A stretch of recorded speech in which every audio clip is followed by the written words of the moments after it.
sampean ki sadar menemban. Sampean ki pendhita lho. Sampean ki wis gelem nganggo serban, nganggo kethu putih. Kuwi sing suci aja mung sandangamu putih tok, ning atimu ya suci ya. Atimu ya resik kok.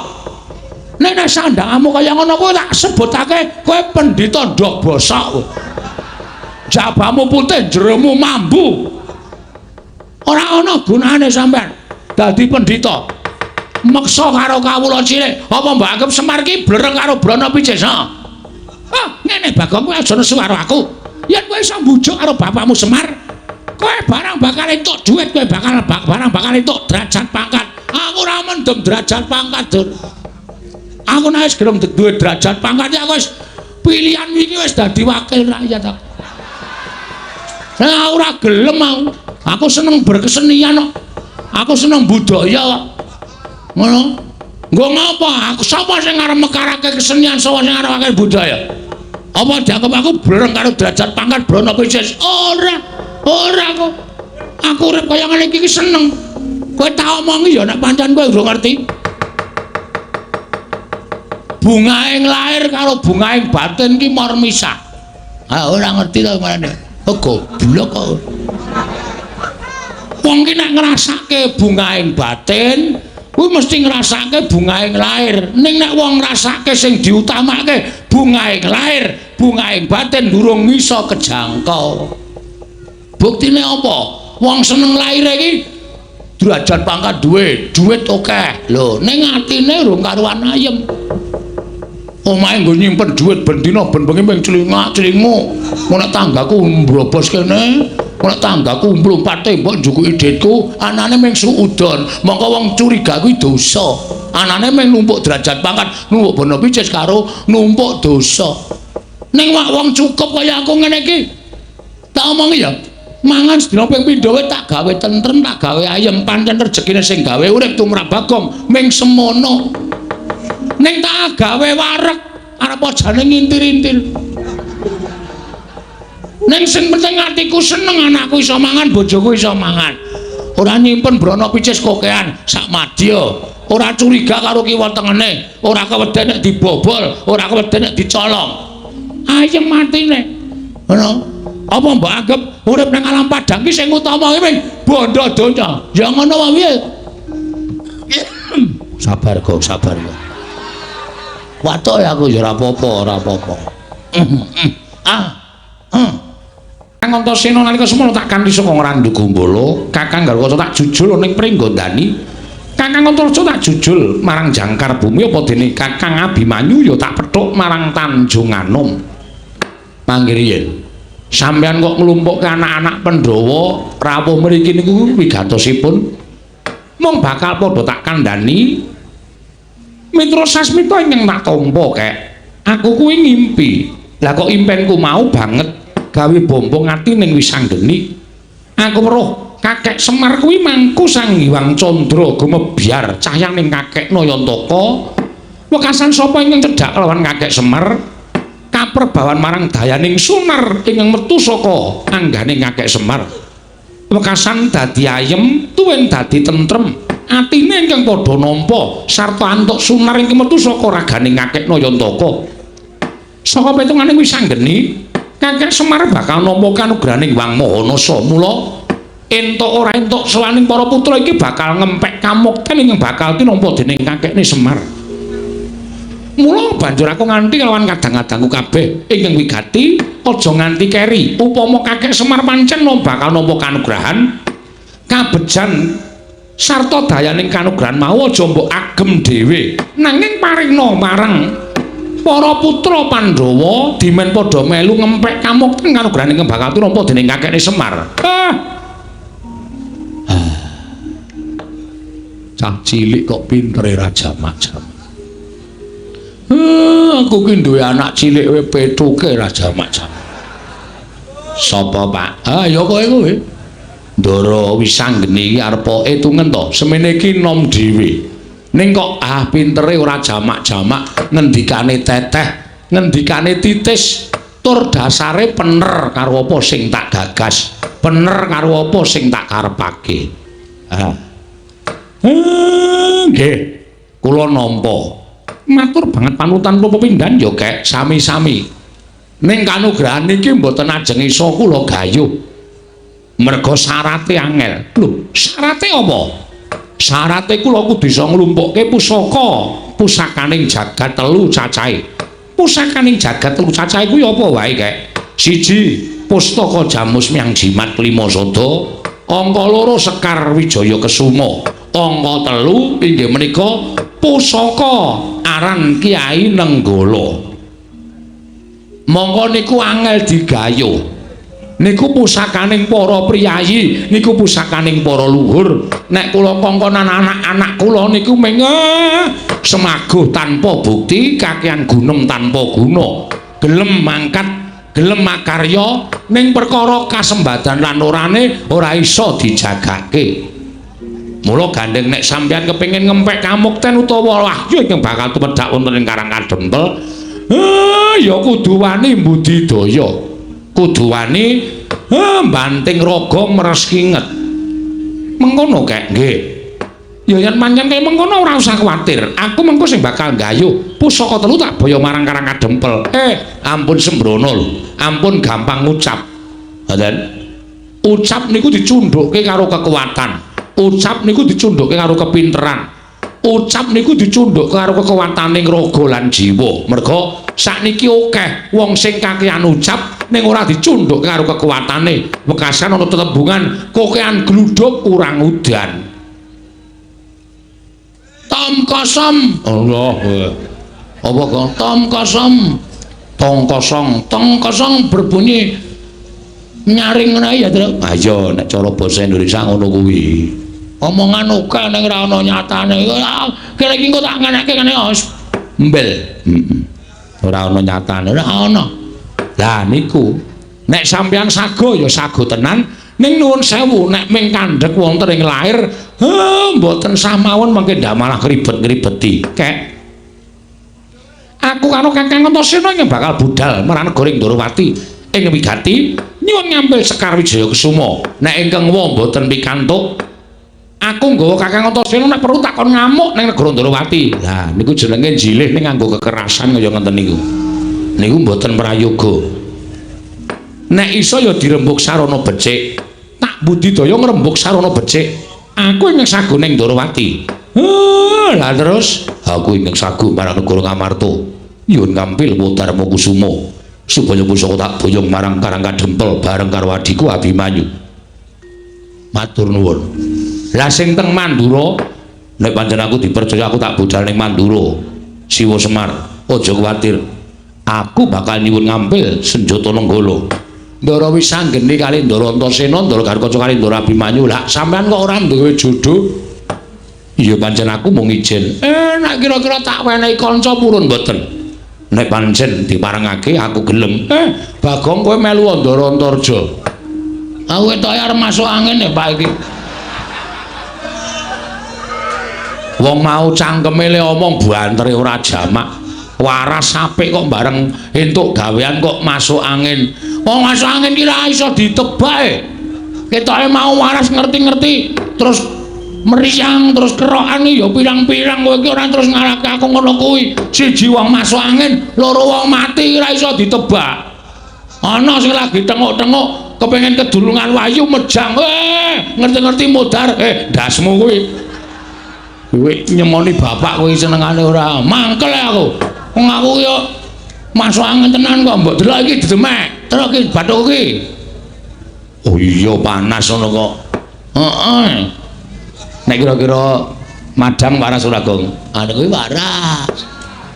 Madang kok njur waras ora. Tergantung lawuhe. Oh, nek ming tempe ya suwe 3 dina le waras.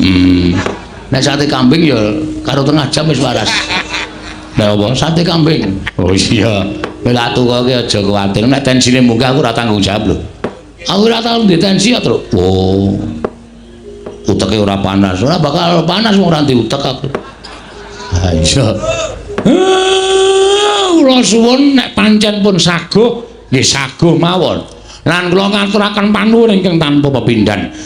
Dene ndika Ndara pun kepareng nyagahi menapa ingkang kula betahaken muga-muga rancak samukawisipun napa sing dijanjekke dening para dewa saged tumedhak wonten ing Karang Kadempel sampeyan ngempek dayaning kanugrahan ingkang kula tampi Ndara.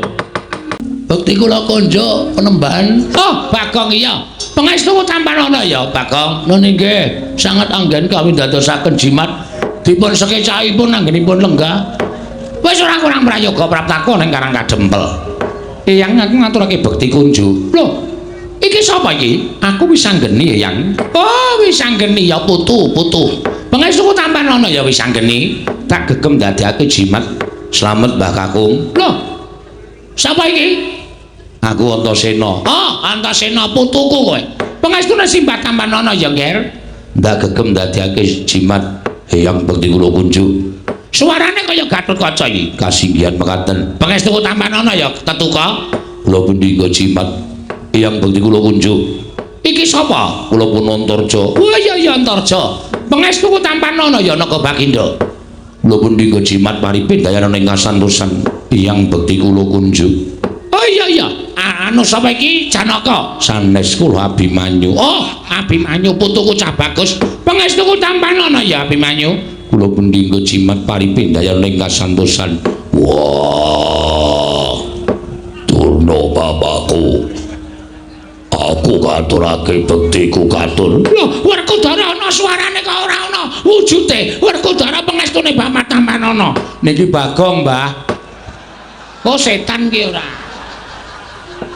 Tak tingak-tinguki. Tak tingak-tinguki. Werkudara ora ana kok suarane ana. Wah, iya. Ya, Mbah. Awaturake bahasaku. Kok suara gede banget suaramu kok, Gong? Coba balen ana, Gong. Wah, wedan. Kok iso gede, Gong? Mbah iki yaine gede dhewe, Tru. Mbah ora tak kapak-kapake lho. Ha iso. Aja gede dhewe aku ki gumun ya. Nuwun sewu penemban. Rawuh ndika enten apa wigatos? Lah kok janur gunung kadingaren rawuh enten Karang Kadempel. Oh, iki ngene ya Semar. Mlaku nang Karang Kadempel iki ora saka karepku dhewe. Nanging pancen aku diutus dening anak Prabu Duryudana supaya aku sowan ning Karang Kadempel ingkang wigati kowe tak kandhani. Kowe tak kandhani ya Semar. Kaget penggalihku dun nalika semana aku tinimbalan dening anak Prabu Ngastina. Lan aku diparingi dawuh yen to anak Prabu Ngastina nampa sasmitaning dewa, yen to jagat iki bakal ketiban kanugrahan. Wondene apa ta wujuding kanugrahan mau? Ora dingendikake dening dewa ingkang paring sasmita kalawan anak Prabu Duryudana. Nanging mung diparingi dawuh yen to Ngastina kuwi bakal saya kuncara anjayeng bawana. Yen to linenggan dening Semar Badranaya ora ketang amung telung kedheping netra. Bebasane ora ketang amung saksi ring bawang saumuring jagung sauruping damar. Kuwi Ngastina bakal dadi negara ingkang kuncara jagat ingkang berbeken marang kumandhange negara Ngastina. Mula tumuli anak Prabu Duryudana utusan karo Begawan Dana ingkang wigati sawana ning Karang Kadempel. Dene wigatine kepengin mboyong kelawan kowe Semar. Mula praptaning Begawan Dana ning Karang Kadempel iki kadhake sangganing para Sata Kurawa ing wis jangkep gawa tandu jempana joli-jolan bakal binayang marang negara Ngastina. Ora ketang mung teleng kedheping paningal kowe rawuh ning negara Ngastina ya Semar. Kowe prapta ning negara Ngastina. Monggo anak Prabu Duryudana wis paring dawuh karo aku, Bapak Durna, menawi Semar kersa rawuh wonten ing negari Ngastina, nyuwun menapa dipun paringi. Menawi perlu nyuwun brana picis, nyuwun wujuding brana picis hargya kencana jamrut hergene dipun paringaken dhateng Semar Badranaya. Nyuwun pinten gerobak, pinten kereta, menawi perlu Karang Kadempel menika dipun guruki nganggo brana picis. Ngono ngendikane anak Prabu Duryudana. Mula Semar prataku ning papan kene kuwi ibarate kaya dene dewaning kamulyan. Ingkang bakal menehi kamulyan marang kowe lantaran anak Prabu Duryudana. Kowe rawuh sedhela wae ning negara Ngastina, balimu uripmu bakal mubra-mubru, uripmu bakal mulya, uripmu bakal ora kekurangan apa wae.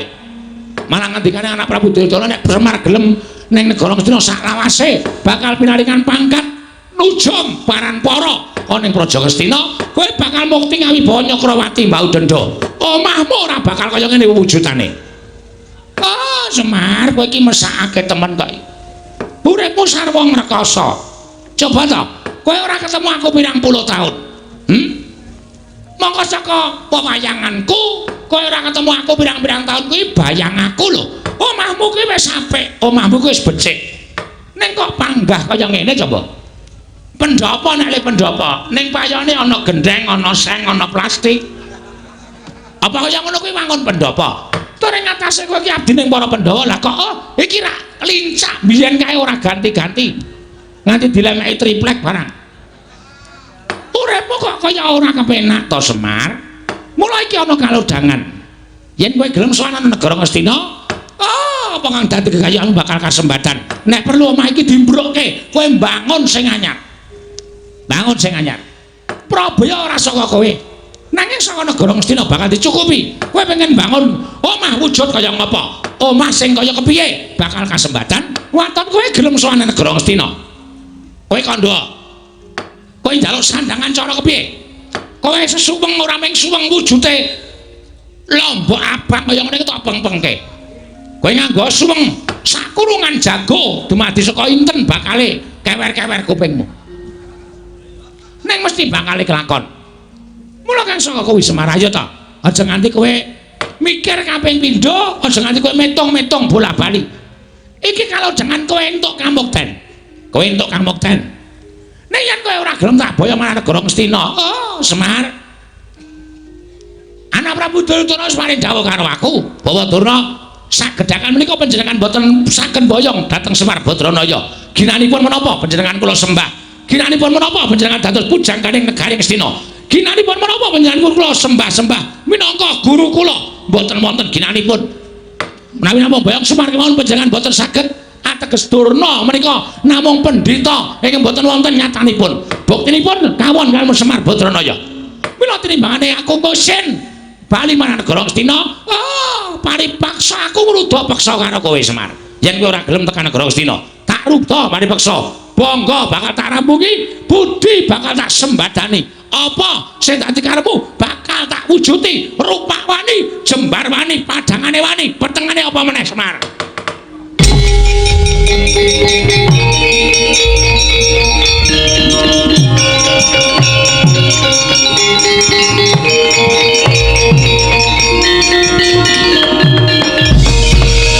Bang, mlebu omah kok cucul jarik. Katokan training ngono maksude piye? Ora ngerti kok, aku nek nesu ngene iki, Tru. Oh, mergo nek kebelet meng kari plotrok. Dengkulmu mlocok to, Kang. Saya Tru meneng saya Tru tak mangsuli Durna. Oh iya, iya. Kok kaya ora kepenak omongane. Lha ora kepenak nggon ngendi? Kok arep jiat karo Semar, arep maksa karo Semar ya anggepe dhek iki nang kene iki apa? Ya bener nang negara Ngastina iki dhek iki pujangga. Nang Ngastina dhek iki wujude guru ning para Kurawa. Nang Ngastina dhek iki pendhita. Nek nang kene iki dhek iki daya, kudune ngurmati karo situan rumah. Ora daya kok drangap-drangap cangkeme kok kenek. Sak penake dhewe ora. Lho, iki ngapa Bagong kok ucul klambi, ngetokke tatoku. Waduh. Endi tatomu? Iki nang lengen iki. Ah, ula kok ngubet gelas. Kuwi gambar apotek kuwi. Apotek nggo tuku bios nggo bios. Cengelmu ki apa? Gong ora ngawur gong, men aku emosi aku. Aku nanti bapak kok nganti ame dipameri Brana Picis derajat pangkat iki. Bapak iki nek gelem duwe derajat pangkat nek gelem duwe Brana Picis wis biyen-biyen tak omongi. Aku wis krasa aku. Kerawan anak-anak Pandhawa ki karang kadempel ayem, tentrem anyes. Arep 39 derajat. Ning kanane dadi ayem, dadi sejuk. Kaya ana Esa. AC kok. AC kualik ora. Heeh. Anggepe rumangsane apa? Nang barang ketekan Durna kok saka 39 derajat kok rumangsaku kaya ngedep geni dadi 45 derajat. Muntum-muntum nang ngendas. Omongane ora enak. Omongane mesti gawe geger, omongane mesti gawe kisruh. Mbok sampean ki sadar menembang. Sampean ki pendhita lho. Sampeyan ki wis gelem nganggo serban, nganggo kethu putih. Kuwi sing suci aja mung sandangamu putih tok, ning atimu ya suci ya. Atimu ya resik kok. Nek sandangamu kaya ngono kuwi tak sebutake kowe pendhita ndok bosok kowe. Jabamu putih, jeromu mambu. Ora ana gunane sampean dadi pendhita. Meksa karo kawula cilik, apa mbok anggap Semar ki blereng karo Brana Pijes? Ah, ngene Bagong kowe aja nesu karo aku. Yen kowe iso mbujuk karo bapakmu Semar, kowe barang bakal entuk dhuwit, kowe barang bakal entuk derajat pangkat. Aku ora mendem derajat pangkat, Dur. Aku nek wis gelem duwe derajat pangkat ya wis pilihan iki wis dadi wakil rakyat aku. Nah, ora gelem aku. Aku seneng berkesenian kok. Aku seneng budaya kok. Ngono. Nggo ngapa? Aku sapa sing arep mekarake kesenian, sapa sing arep akeh budaya? Apa dianggap aku blereng karo derajat pangkat Brana Pijes? Ora kok. Aku urip kaya ngene iki seneng. Kowe tak omongi ya nek pancen kowe ora ngerti. Bungaing lahir karo bungaing batin ki mor misah. Ah ora ngerti to marane. Oh goblok kok. Wong ki nek ngrasake bungaing batin, kuwi mesti ngrasake bungaing lahir. Ning nek wong ngrasake sing diutamake bungaing lahir, bungaing batin durung iso kejangkau.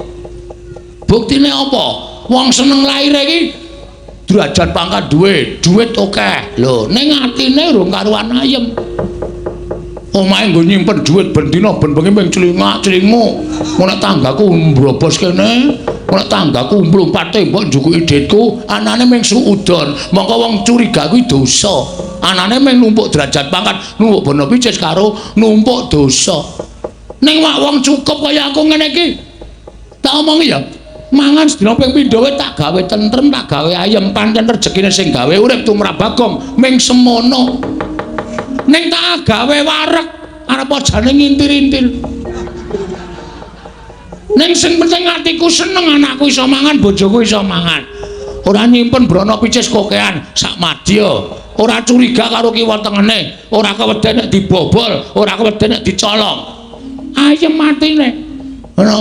Apa mbok anggap urip ning alam padang ki sing utama iki bondo donya? Ya ngono wae piye? Sabar kok.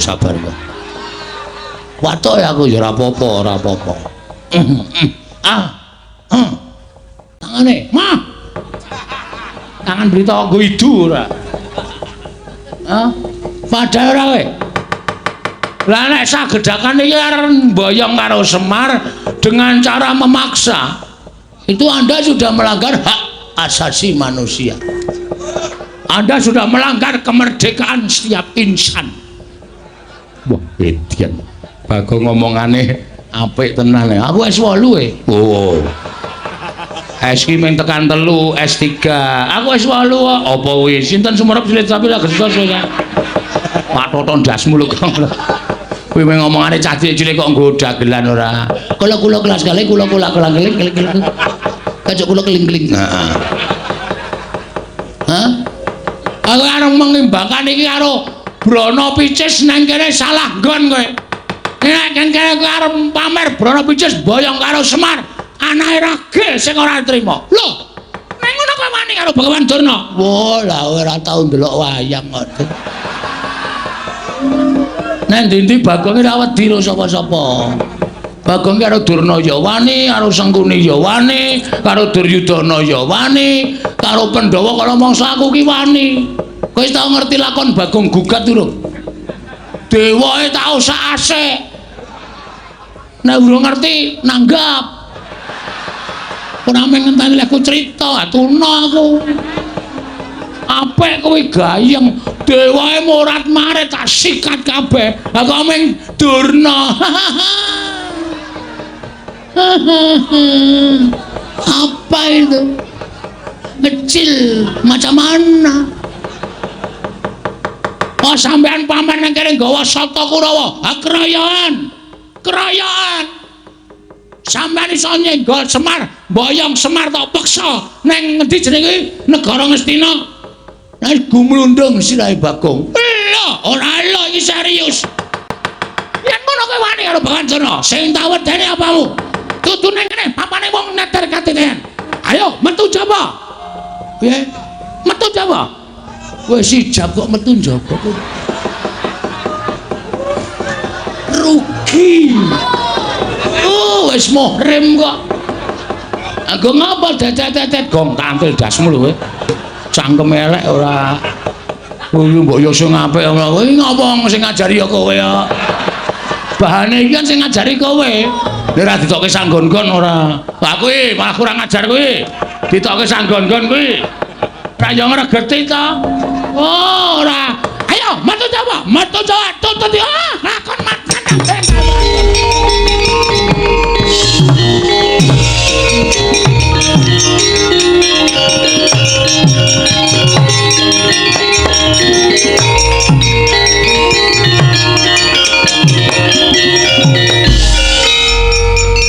Pancen cah siji iki pancen demit.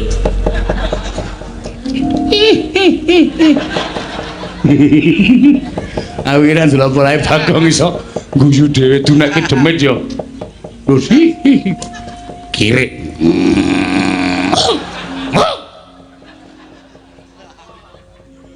Ngapa ya, Pak? Kowe iki tak omongi to. Ha piye? Maksudmu kene mau piye? Lho, melindungi Bapak. Aku ki ora arep ngopo-ngopo. Nek iso ana rembug dirembug, ana perkara dirembug sarana bedamai. Lah kok mesti kowe iki gawe geger, mesti gawe rame. Iki nek kowe kaya ngono kuwi tak ngibarate jagung bakarane. Ha kene ana jagung mbok ditokke, Mir. Ora, cah goblok ora.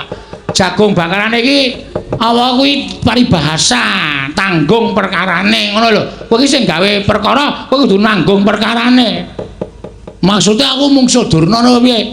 Kowe sing gawe perkara ya kudu wani nanggung. Oke. Mung Durna kok. Pancen aku niat kepengin olahraga asine. Nandingi Kurawa. Gong Kurawa iki arep kaya ngapa digdaya-digdaya lho Le. Ora wedi aku. Lah terus kowe arep sing ngertok ndelke sapa? Ha iki ngapa iki doteng pendeli iki? Wo, setan ya ora. Mulane kok kendeli ra jamak-jamak. Nek ora ana iki aku ya meneng wae. Gandeng ana nom-noman iki gunane apa? Mula aku terus gleleng to menano apa jenenge sambil menyelam minum air. Tegese piye kuwi? Main ketok nek Bagong kendel. Ora ngerti nek sing tak tantangke iki piyai-piyai iki. Mengke tak aku ditonton wong semene wah Bagong gleleng tenan jane ya nul. Pancen wedhus tenan. Mbek, mbuh. Ora caturan. Ndara Antasena. Piye, Kek? Niki anak kula Bagong. Batur sampeyan wis goleke gawean. Nyuwun ngapunten nggih, Den, ora apa-apa. Gong, nun. Kowe wis tuwa, leren ngaso. Kula tak tandangane. Wah, krungu ta kowe? Niki nom-noman sing tanggapi ngene iki. Bagong kowe rasa melu-melu Kurawa tak tandangane. Ndara Gatot kaca pancen jos. Bagong rasa melu-melu tak tandangane Bagong. Wah, Ndara Antarja nyos. Mengko kowe lingguhan karo aku, Bagong.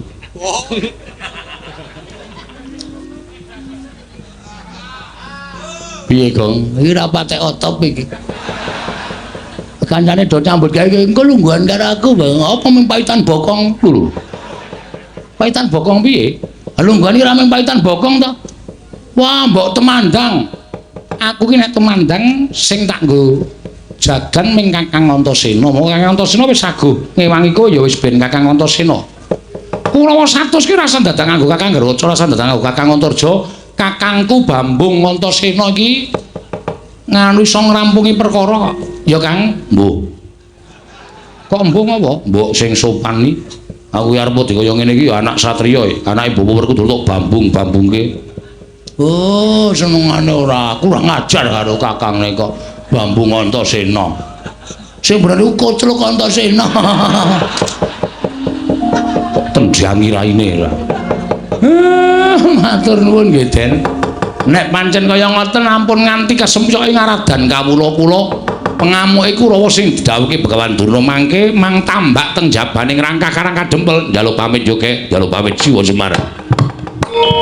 No mula pepundhene Kurawa ora usah dadak meksa aja jiat gedene gawe geger Karang Kadempel nek nganti wani gawe rusak kanan Karang Kadempel aja nglakon dosa Antasena sing ora trima tantrimane Antasena aku yang sago gawe srana mbubarake para sata Kurawa lho bayi wingi sore wani nantang karo wong tuwa apa abamu ora iso mboyong Semar luwung boyo tak tekati besmi marang Karang Kadempel luwe-luwe karep besmi marang Karang Kadempel kawula Karang Kadempel sing ora ngerti kenthang iki mulih lakon pojok plereting kahanan bakal kasempyoki ngaradan Pak Desurtayu kundulura yen aku ora gelem bali aja takon dosa aku yang balekake marang Pak Desurtayu pecah dadamu gletho siramu Pak Desuryatu ayo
godhok pecah sirahmu.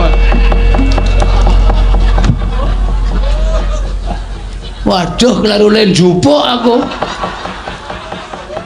Tak kira nek glugu garek Kartomarma hancur. Wah, pinter kowe nggih. Kurawa Sumantri aja kula cebloke kabeh. Tak cebloke maksude Kula dudutane saka njero bumi. iso wae, Saken apa? iso. Ngamot ambekan. Wis, Pun. meneng wae ya. Nggih. Ngamot ambekan sing tenanan, ngamot ambekan kok omong.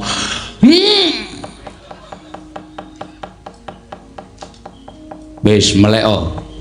Wah, sampean teng pundi, Den? Aku ning awakmu. Terus? Men ketok kowe temandang karya kowe tak njingi.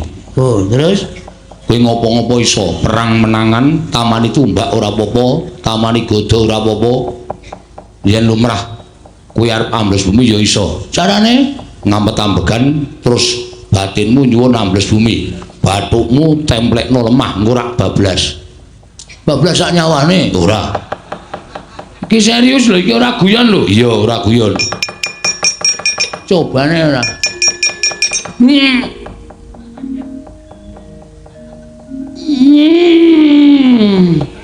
Piye kok ora wani? Engko nek sampean ngapusi kula semeneng. Tenanan. Oh, piye? Wah, gleleng iki. Kene ora tau brabrek Kurawa ora bakal rampung kan.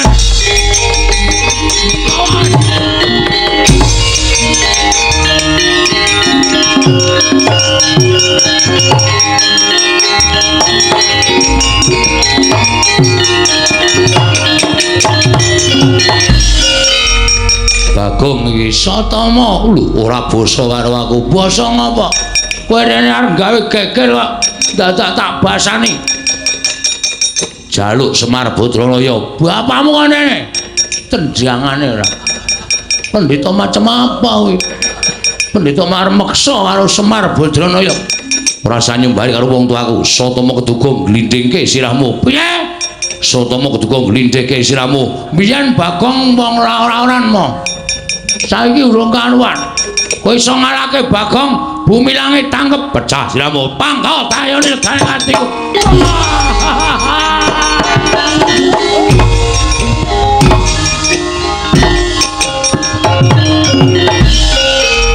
Komeng tanganmu. Ayo, nya. Yan. Ora edan iki serius iki. Mudhar kowe, mudhar apa? Ya, leno pangedawak cacahke Kalonjana. Nggo ngopo? Nggo makane kowe. Wah setan. Aja pamer. Ketiban tumbak, Endi tumbakmu? urung dicupuke.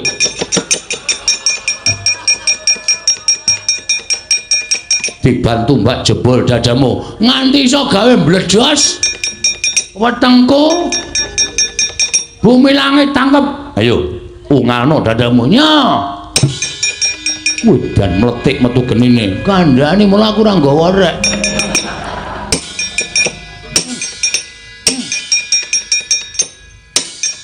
Kowe ngapain nang reng? Ora apa-apa ndelok kowe. Hati-hati ngundak kena pegaman, nganti kowe kena gaman tak nyemelangi to. Aku nek perang biasa tak tambi omong-omongan iki kok rek. Asale canggleleng kok ya. Terus barang nanti ngono nganti ana apa-apa dipenake mah. Dian ki menungso apa iki? Menungso apa? Wis ora apa-apa to, diamu dadi kono mati.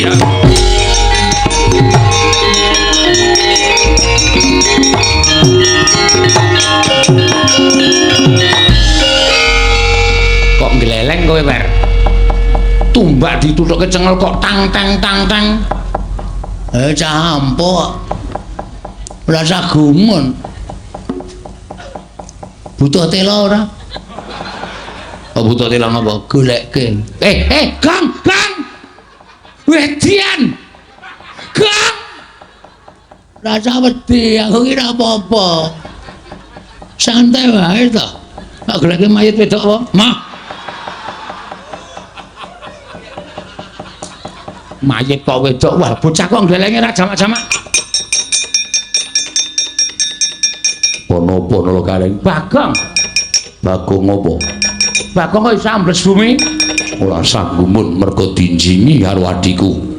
Adi sampean Dimas Antasena. ora setan iki. Mbok kula dinjingi, Den. Piye? Mbok kula dinjingi men ampuh kaya Bagong. Iso wae. Arep kok pamer kaya Bagong. Nggih, ngosak asik Kurawa. Merem. Merem kok malah mlirik. Niki kira ya. Oh. Kalau wong tua kok. Merem. Terus merem. Ngamet-ambekan.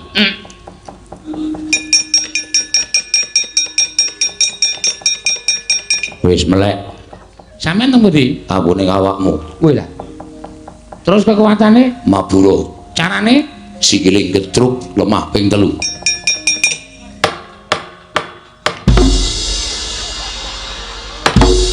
Niki enten kampase mboten niki. Kok banter banget kok nek nabrak apa-apa? Batinmu muni mandek. Leleng sae. Wah, sapa kae sing etok? Durma Gati Timbres dasmu.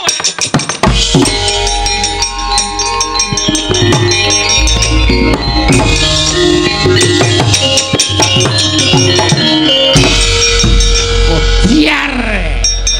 Wah, geleleng tenan. Padake sembecengan.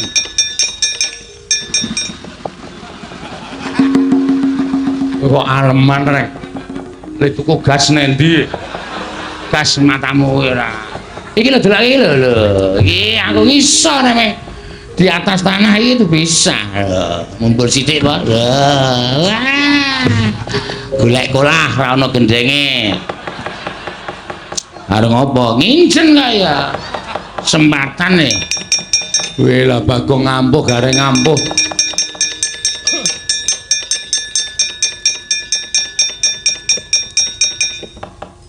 Kula digawe kaya kaya. Digawe piye? Gawe kaya gareng kali Bagong. Aku isa aku ngambles bumi, monggo ambles bumi wis dinggoni Bagong. Mengko Bagong tak Jake gelut ning ndron bumi. Merem. kula iso kaya sampean iso nyembur kaya kula to? Iso. Wonten iso mati wonge. Mati. Wah, iku wis apik. Merem ngamut-ambekan.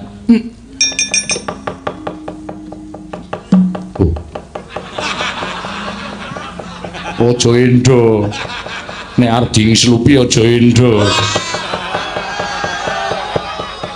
Kene ora tau endo. Kene anane ping pasrah kok endo. Sampeyan iku sing selak kesusur. Wis. Wah, ayo Ora usah semelang Petruk. Aku ki putune Dewaning Ula. Nggih. Kowe narep nang ndi iso, ning banyu ya iso, merambat tuwit ya iso.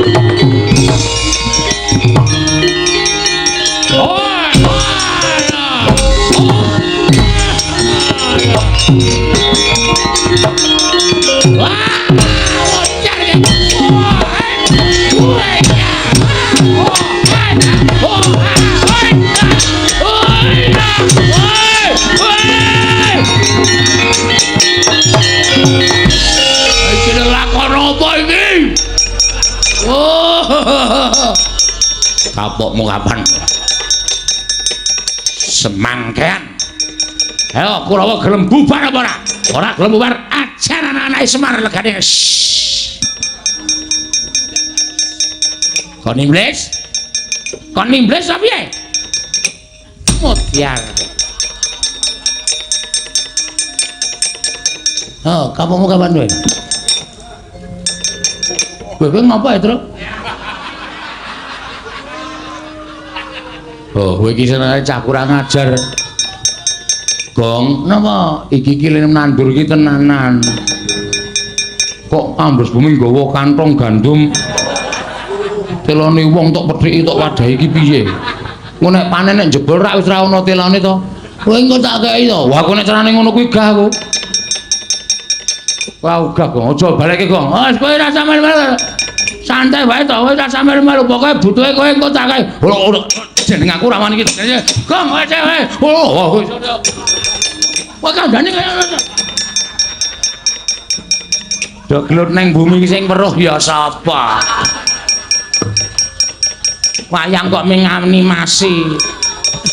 Waduh, iki piye aku dipendem sak dodo iki. Apamu kapan kowe? Balik iki, Gong. Balik iki ora semangkean ora. Ayo, Patih sengkone ora nekuk penjalin golek dalan nyangkal putung gawa para Sata Kurawa. Wow, konangan gaen timbles kondir kantor.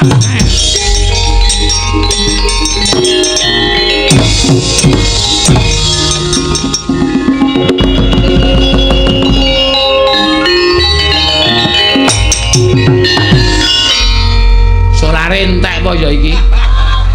Kae ora gelem banter ya.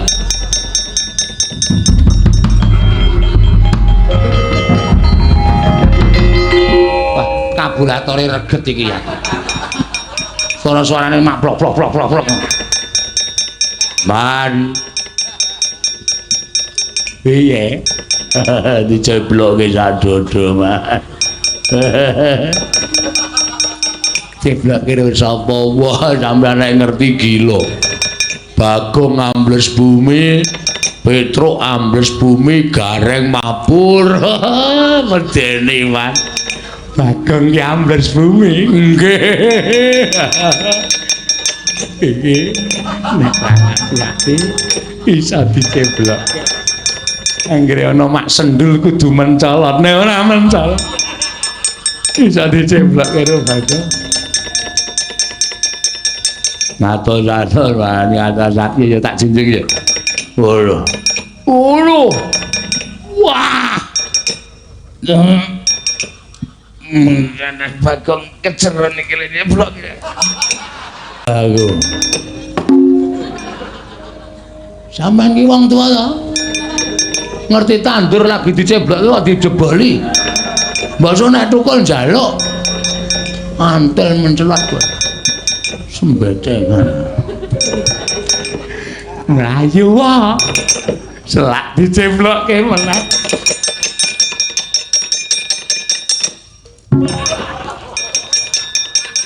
padha men katot-katoke sak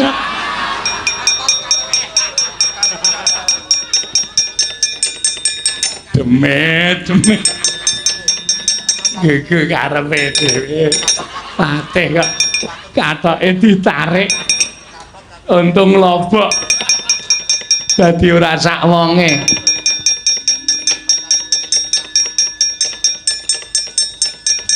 balik iki Gong moh ukuran 3-4 wah iya nek kowe lemu ya ora sedeng ae tak bedah santai wae sambung kain liyane kardinal waduh kardinale kok mempenge ra jamak-jamak ora. Lho, keterangane katut sak kathoke jero. Ha iya. Sengkone iki Patih kok kathoke jero rendan. Rendan piye? Kaya saringan tahu e lho. Kosok nyanyi dangdut ya mbok ora ngerti ora. Senengane werna-werna.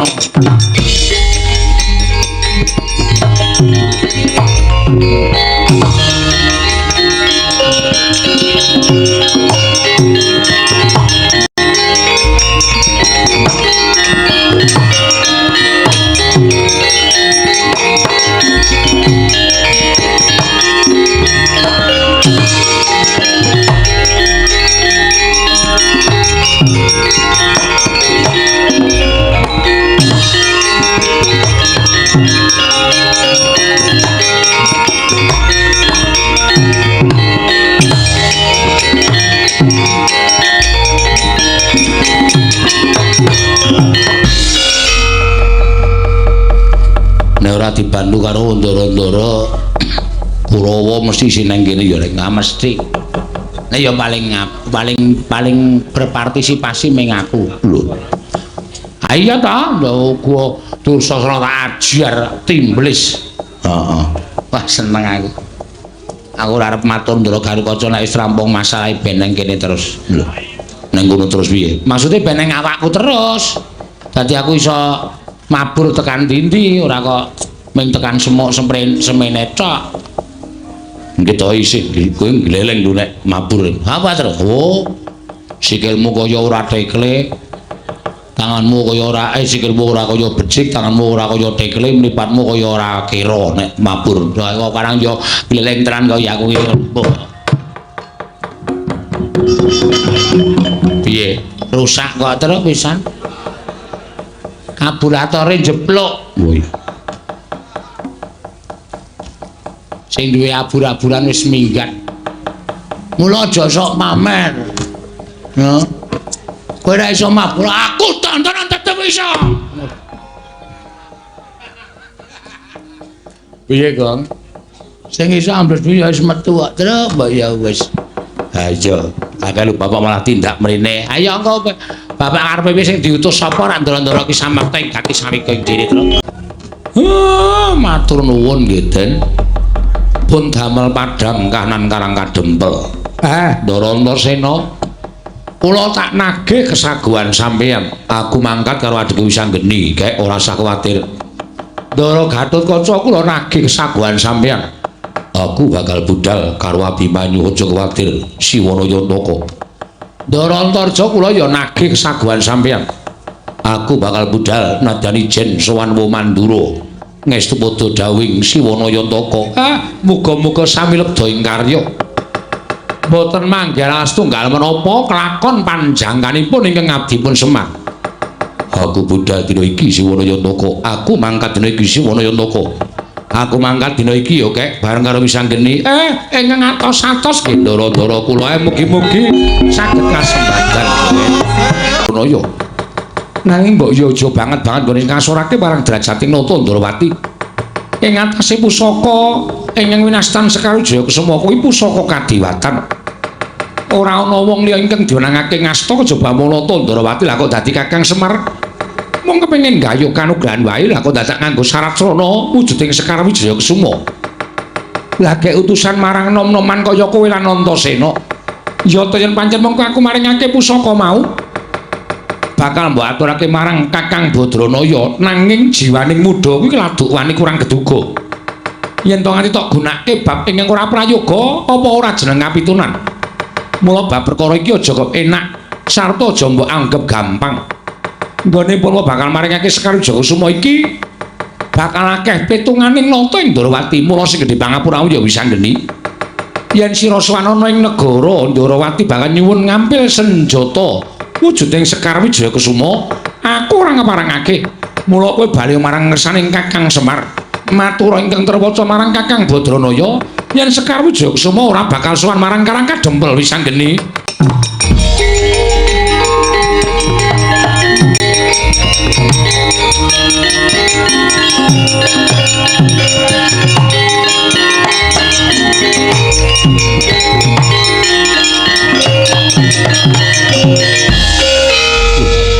Antasena, Wadi.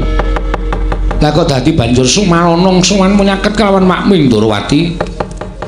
Blokasuta blakotang terus terang sing rembugan Wisanggeni nek ana ribete lelakon iki sing tanggung jawab Antasena. Sirmu piye lah kok dadi kaya sugal ucapmu marang Makming Ndrawati? Ming padhe gelem maringake Sekawijaya Kusuma apa ora? Lho. Yen aku gelem maringake Ndrawati tentrem. Yen aku ora gelem maringake Sekawijaya Kusuma, apa kelakon dosa Antasena ngamuk ana negara Ndrawati, Siwa Ndrawati.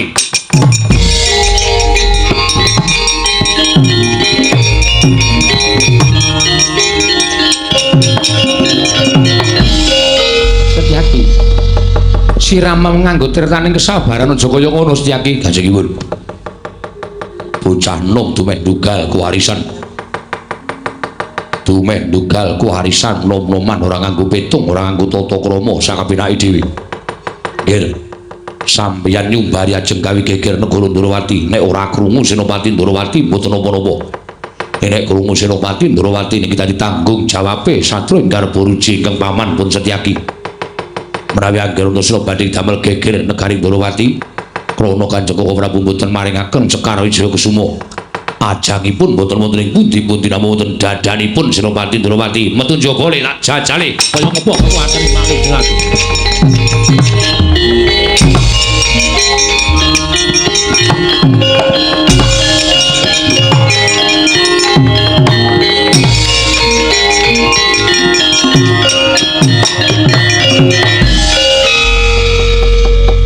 kaya wong jeneng bocah nom. Mula pendak-pendak kagol kogelan atine mesti tanpa nganggo pitung sing dawa. Tanpa digelar lan digulung Udawa.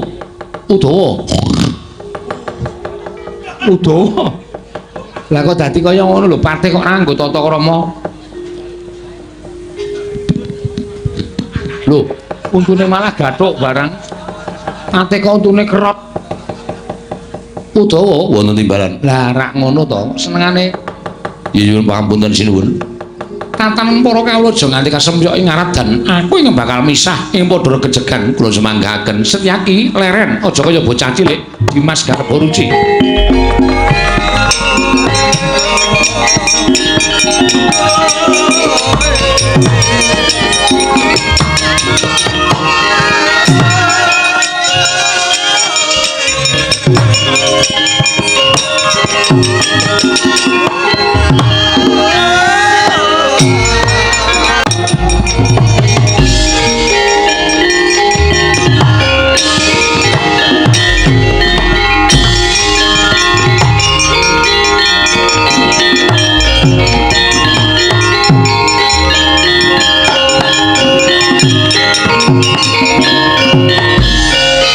Bapak keperanggul mungking ayuda kebapak bawatnya bentar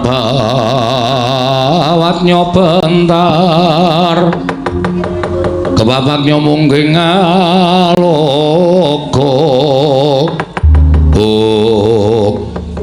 nggih kula menika tiyang sepuh masinipun kula mboten badhe ngladosi dhateng jengandika Anggir Antasena. Lek wis ora sandadakaken gunung tanpa guna. Majile wis nampa penantange anakmu Antasena saiki didajal. Nek pancen sampeyan majlis iso ngalahke Antasena, aku mundur karo Wisanggeni ora sida nyuwun Sekar Wijayakusuma. Ning kok sok baline. Nek aku iso ngasurake majlis Garbaruci, Siwa Ndarawati kudu maringake Sekar Wijayakusuma. Nggih. Kula menika nate boten kaliyan ingkang Rama. Kula mboten kawon nadyan nyuwun sewu dipun mestani kawon ning kula mboten trima. Ati kula tetep mestani menawi kula dereng kawon.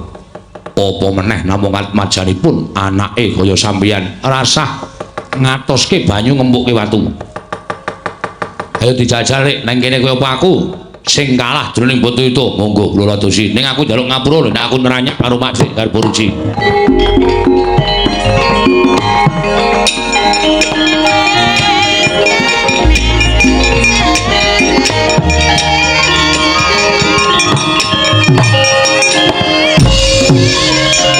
Ojo indole.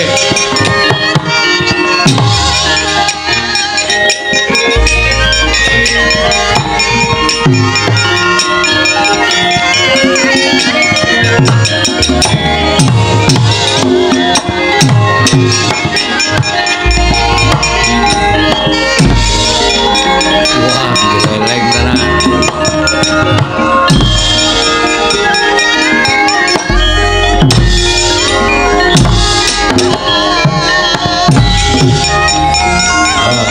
Anjing ngene iki.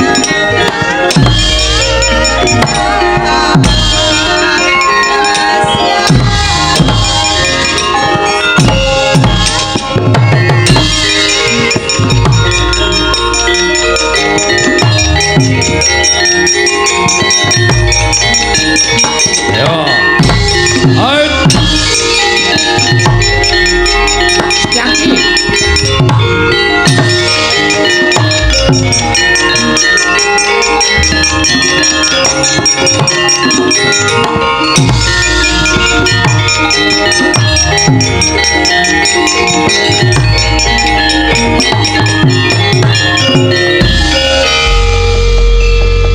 Wong gerang-gerang kok gelut kok kaya cacilik menguleng-ulengan gelut ki ya jotosan. Ha iki padha-padha ampuhe ngene iki kok Dik. Majlis Setyaki tak jotos ya ora apa-apa, aku dijotos Majlis Setyaki ya ming kaya dicokot semut. Kula dipun jotos Anggir Antasena namung kadosipun cocok idung. Aku dijotos Majlis Setyaki kaya ming didumuk. Kula dipun jotos Anggir Antasena kaya dipijeti prawan. Aku dijotos Majlis Setyaki dipijeti rondo. Lho.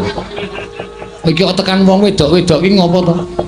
Ampuh kabeh, wis to ampuh kabeh. Setyaki ya digdaya, Antasena ya ampuh. Ning tetep aku ngamuk nek pancen Siwa Ndarawati ora maringake Sekar Jayakusuma. Antasena piye? Upama tak gondeli mesti kowe bakal gawe kekir negara Ndarawati. Kang mangkono ora bakal prayoga dadiane. Heeh. Nek nganti mengko bapakmu krungu malah ora karo-karuan to, mestine ngono. Sekar Jayakusuma temanono. Tenane, Pakde. Iya tenan. Gawanan ning Karang Kadempel. Ning aku bakal marep ning Karang Kadempel uga. Mengko nganti pusaka iki digawe bab sing ora prayoga marang Kakang Semar Badranaya. Aku ora nrimake lho Antasena, ora ming Pakde. Aku ya ora nrimake. Mula tamanono. Mangkat to ning Karang Kadempel. Ya, matur nuwun. Wis anggere endi? Mengko wis anggere bakal sumusul marang kowe, Ger. Ya.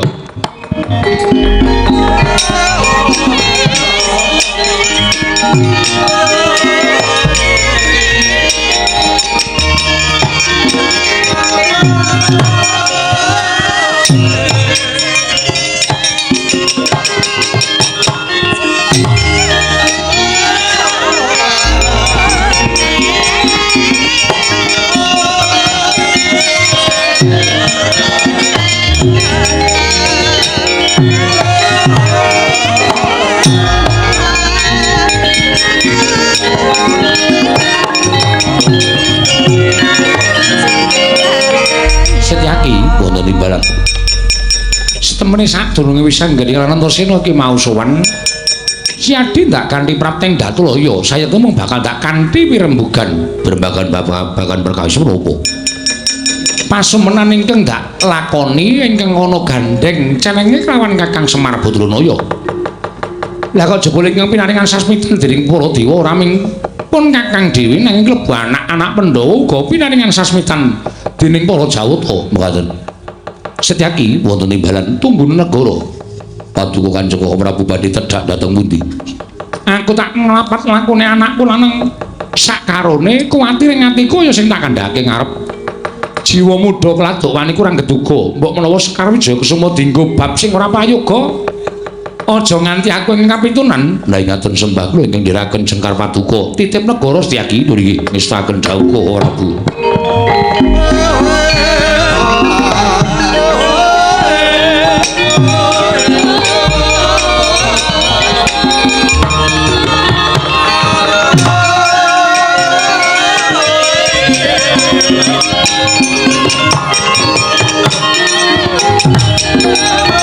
Yaki matura nggih yen to pancen darbe karep sarta sedya matura marang wakmu Darma Kusuma ing Ngamarta wale-wale menapa Prabu sowan kula menika mboten saking pikajengan kula piyambak namung dapur dipun utus dening Siwa Badranaya inggih Siwanaya Ntaka ingkang wigatos Siwa Semaranggenipun badhe kepengin nanggayu kanugrahan nanging kedah wonten syarat serananipun mboten sanes kejawi namung kempalipun pusaka tetiga Sekar Wijaya Kesuma pustaka Jamus Miang Jimat Limasada sartanipun Kyai Nenggala mongko sakmangke Abimanyu pinitados dening Siwa Badranaya supados munjuk atur ngersa Paduka Kanjeng Prabu ingkang wigatos badhe nyuwun ngambil wujuding pustaka Jamus Limasada.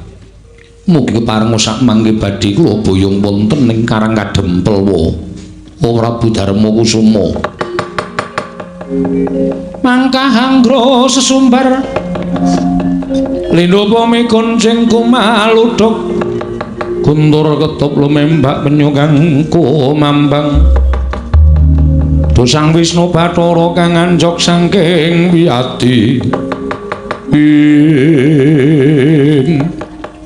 Abimanyu ora kok jeneng wakmu ing Ngamarta bakal awol maringake pustaka Jamus Miang Jimat Limasada nanging teko Andupara sira kulup pinaringan pangandikan saka Kakang Semar yen to bakal nggayu kanugrahan syarat seranane kudu pustaka Jamus Limasada prapteng Karang Kadempel Apa jeneng ora luwih prayoga lamun sira kulup nyuwun priksa marang Kakang Badranaya wahyu mawarane apa sarta pigunane kepiye?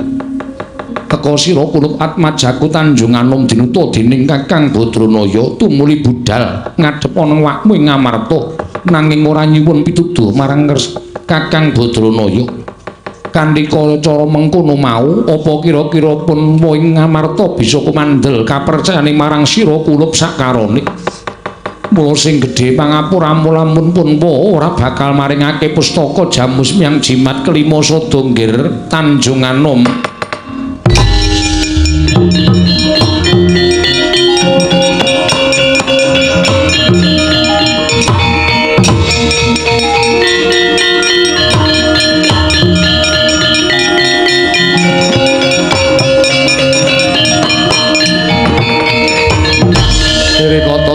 Gatut Kaca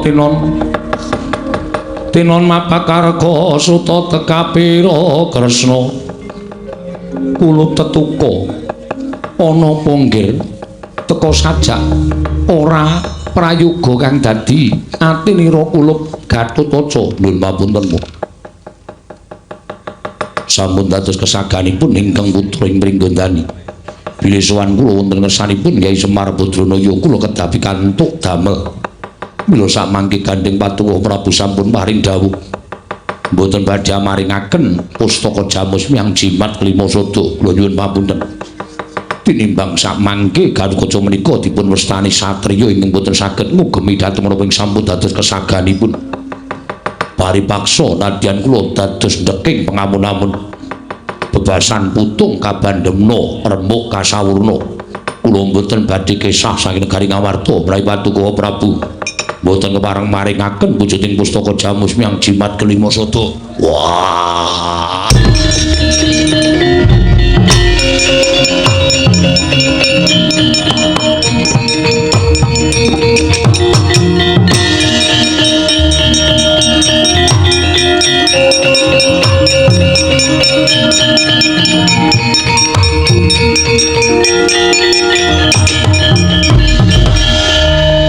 Mapunten amit sang Klimantabi direbena ing Radeni Demawaing Nawang Tuwak Koko Prabu mboten ateges kula panika badhe kumawantun dhateng dawuh paduka Kanjeng Koko Prabu namung ngemutana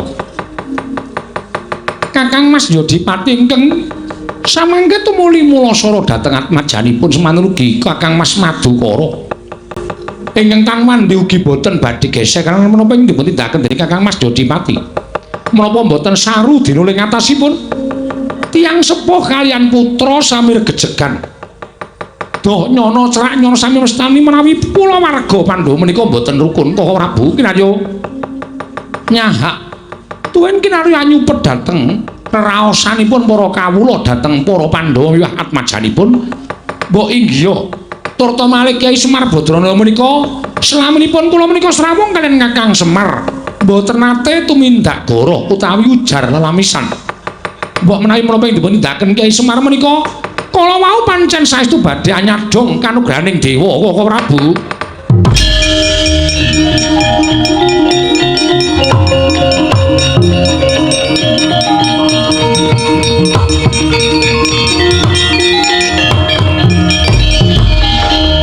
Sedewa wonten timbalan Yata yen pancen kaya mengkono Dimas nanging tak jaluk Siadi aja mung kandhek ning pangucap. Tegese Siadi wani matur kaya mengkono kudu wani tanggung jawab. Mangke menawi wonten geseng ngrembak Kyai Nayantaka. Jangga kula kinarya lintu Koko Prabu gantinan pustaka Jamus Klima Sada paringna marang Gatotkaca lan Abimanyu.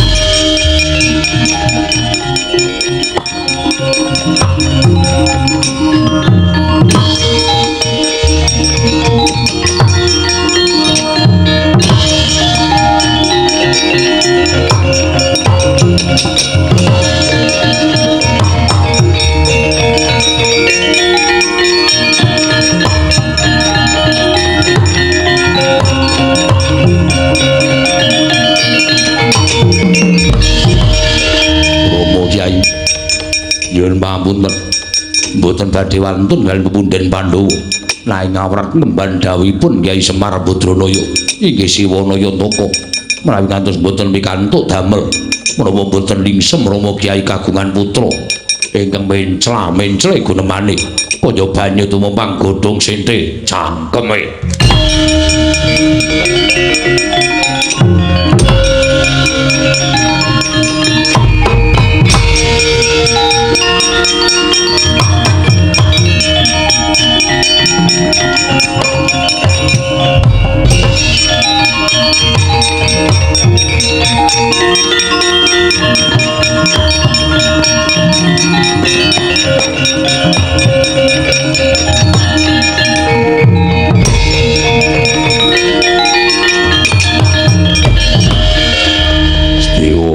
Wonten dawuh minggira ora sudi aku duwe anak wani karo wong gerang.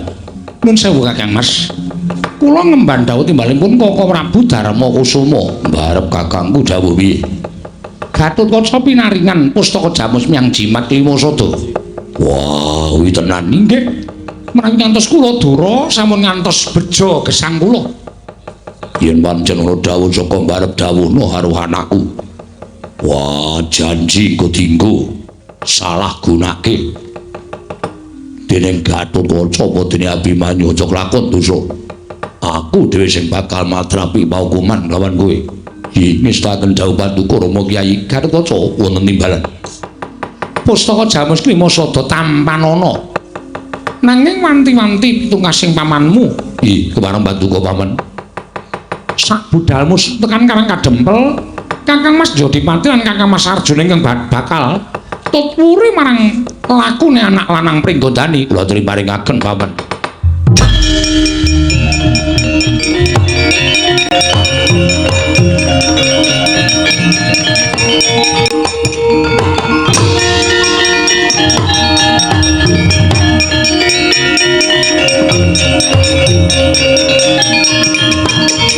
Bumi sowan ning Mandura.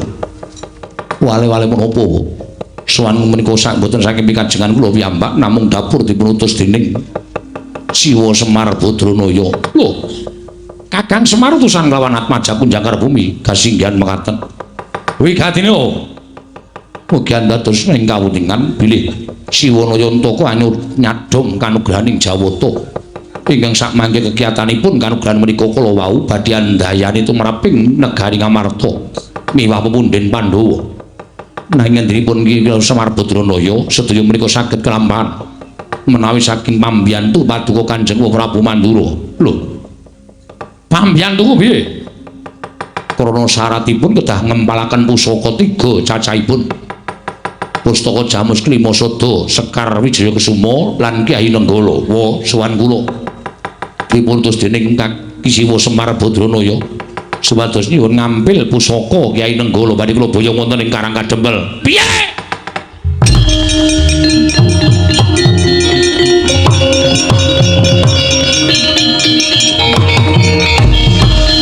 Ayo binatang pares maring jajalan sukertani baune iblis lanat.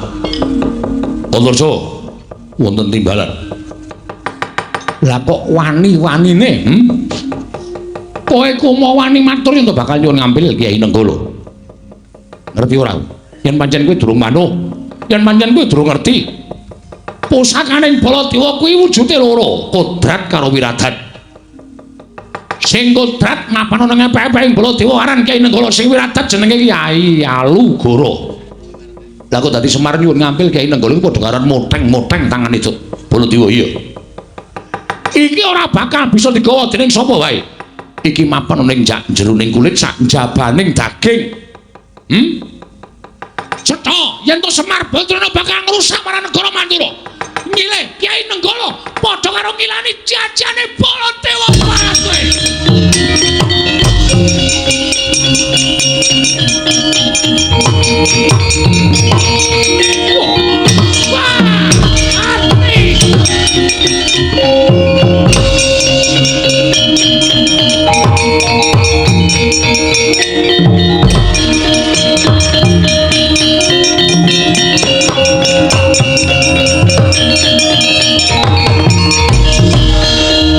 Maning jajalan Wa Prabu mestine Antarja wedi karo Ralindra Mandura nanging ibarate Aku kuwi menungso sing kedunungan rasa.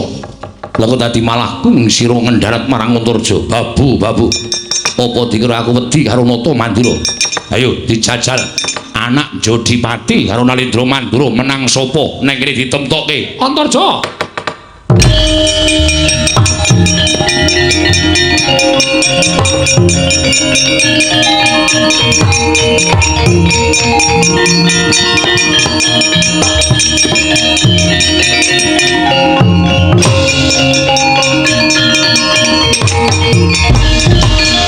Kresna, inggih Kakang Prabu. Kula ingkang ngraying Ndarawati. Sirmu piye karepmu piye? Ayo kene. Antarja iki maju ngarep aku kene. Jejeki raine parat menungso ora tatanan. Lah kok dadi wani barang nyilih pusaka Kyai Nenggala. Monggo dheweke iki ora weruh yen to Kyai Nenggala iki mapan ana ing sanjabaning daging sajroning kulit. Ora iso digawa dening sapa wae. Sing iso digawa dening sapa wae iki mung Kyai Alugara. Kuwi wae ora setengah titah iso mboyong pusakaning ingsun. Lah kok dadi arep disilih karo Semar. Memek mripate Semar. Diapure derajate ngaceplek kok dadak nyilih Kyai Nenggala karo ngopo? Kakang Prabu kula nyuwun mapunten sampun ngantos duka. Nyatanipun Antarja menika kepara saestu dipun utus dening Kyai Semar. Lan kula caosi prisa Kakang Semar nembe anyadong kanugrahaning Hyang Mahanasa. Mongko sekawit pisanggringan Antasena ugi sowan wonten negaring Ndarawati nyuwun ngambil Sekar Wijaya Kusuma. Oh lho, inggih. Lah terus kembang kok paringke. Kula paringaken mergi menawi boten Antasena ngamuk.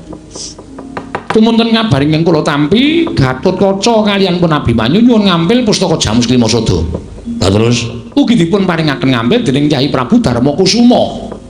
Tiga pusaka menika dados syarat srana tumurun ing kanugrahan. Ing angka 3 pusaka Mandura Kyai Nenggala. Lah Nenggala iki ora iso dicopot saka Baladewa. Nenggala iki tememplek. Tememplek ana ngawake Baladewa. Ora iso dicopot lan ora digawa ning sapa wae. Menawi ngaten Kakang Prabu ngedharawuh wonten Karang Kadempel. Nggih. Kakang Prabu ngedharawuh wonten ing Karang Kadempel. Menawi upami mangke Kakang Semar Sembada pikantuk kanugrahan sak mboten-mbotenipun Kakang Prabu pikantuk dayaning kanugrahan. Ngono Kresna. Inggih Kakang Prabu. Yo, ayo aku manut karo Kresna.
Bala Pandhawa mbyuk gumulung mangung sireng sata Kurawa kambahungke ing Kakang Semar. Kula Den apa pancen kepara nyata ature anakku Ndrepsila Geni Wisanggeni kawan apa dene Antasena leres mekaten matur nuwun pun paring ngambil Kembang Wijaya Kesuma. Iya, Kakang. Kakang Semarupa bener kang dadi ature anakku Pringgondani apa dene Tanjungana. Mboten geseh.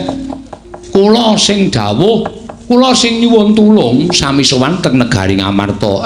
Matur nuwun pun paring ngambil pustaka Jamus Miang Jimat Kliwasada. Kakang Semarupa Kepranyata. Leres Darantarja to? Ya. Lah pun di pusaka Nenggala. Yen ora saka kareping Baladewa, pusaka Nenggala ora bakal bisa wal saka karepe Baladewa. Mong sekedap kok niki nggo jangkep syarat srana reruba pepanggil. Aja nganti gotang kaya ngeten iki Ndara Baladewa.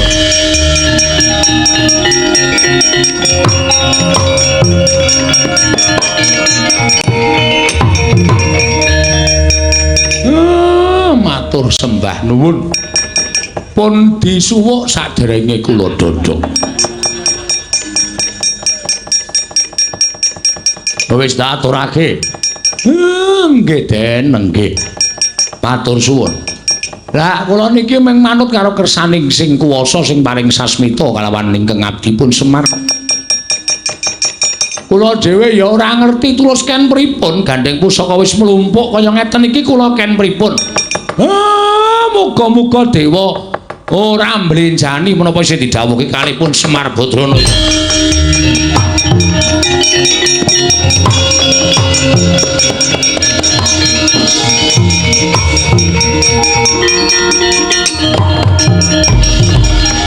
Kilak tadet saliweran sak nginggiling karang kadempel. Tumunten mendung angen danu satemah peteng dedet. Karang kadempel dumadakan ana kilat ingkang nganyigar punang mendung biar padang trawangan. Sumunar jumlorot saking dirgantara tumedhaing wayu katentreman mapan wonten ing karang kadempel. Andayani tentrem ing negari Ngamarta. Mandura miwah Ndarawati tetunggalan manunggal dados sajuga.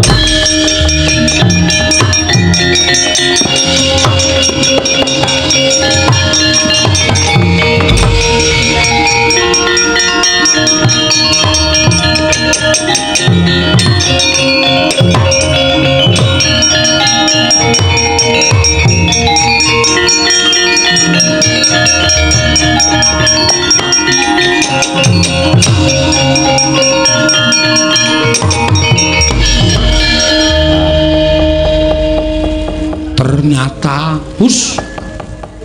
dewa mboten selak. Jumbuh kalian apa sing didhawuhke kalih kula. Sinartan kilat tatit sesautan mendung ingkang kaya badhe dados jawah ning tumunten dados padang ingkang satemah andayani tentrem raosing manahipun ing abdipun Semar. Mbok menawi menika ingkang winastan wayu katentreman. Tentrem menika mugi dayanana dhateng negari Ngamarta Ndarawati lan Mandura niring sambikala. Mboten manggilangan setunggal menapa tentrem laire, tentrem ya batine, tentrem kawulane, tentrem nara prajane. Sedaya tetunggalan manunggal sayuk rukun sayek saka kapti tunggal cipta rasa karsa lan karyane Ndara.